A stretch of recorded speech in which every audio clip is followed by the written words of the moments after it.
चल गइल सैया जी देवरो बड़ी कसैया जी।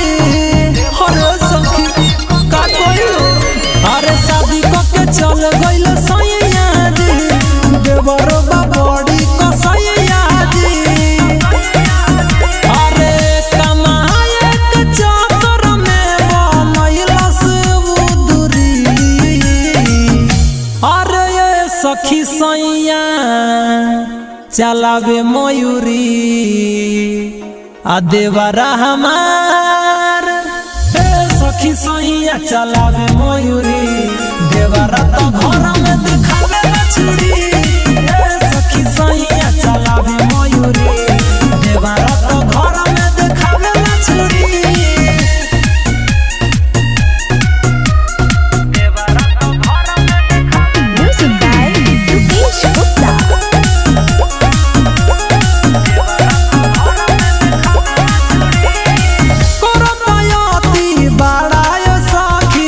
हमसे नहीं सहाई हो धरत बेर बेर पाजा में हमके चावल चाहे मलाई हो। साफ गजब बदल बा हम कितना ले करी बरदास हो पूरा देहिया के देता बेनास हो।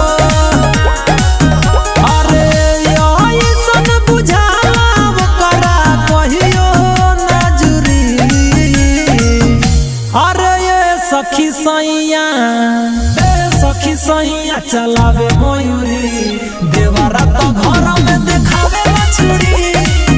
सखी सैया चलावे मयूरी देवरा तो घर में दिखावे छुरी।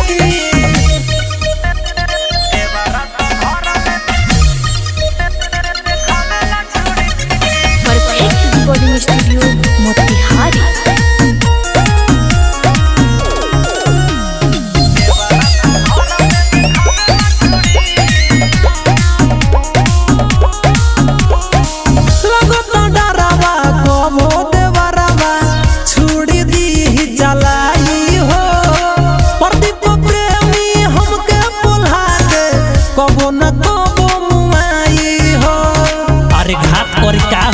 अरे वैसने लागत हमारा से करेला जबर हो मोरा बेहिया हो गइल अबर हो। अरे हाथ गोड़ बांध के पलंग देवेला तुरी। अरे ये सखी